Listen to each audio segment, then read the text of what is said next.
So guys, back to my channel. R S মার্বেলের পক্ষ থেকে তোমাদের অনেক অনেক ভালোবাসা। তো দোস্তিলের ডিজাইনটা দেখো কেমন লাগছে।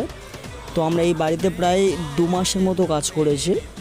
তো আশা করব কাজটা তোমাদের অনেক ভালো লাগবে। যদি কাজটা ভালো লেগে থাকে লাইক, কমেন্ট ও ভিডিওটা শেয়ার করো যাতে অন্যজন দেখতে পারে।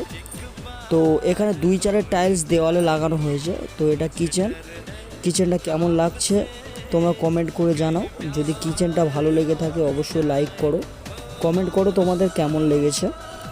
তো এখানে কিচেনে অল্প ডিজাইন করা হয়েছে, কিচেনের দোরশিলের সামনেও ডিজাইন হয়েছে। আর এই ডাইনিংয়ে যে টাইলসগুলো লাগানো হয়েছে এখানে 2-4 টাইলস বর্ডার দিয়ে লাগানো হয়েছে। যদি টাইলসটা ভালো লেগে থাকে অবশ্যই লাইক, কমেন্ট ও শেয়ার করো।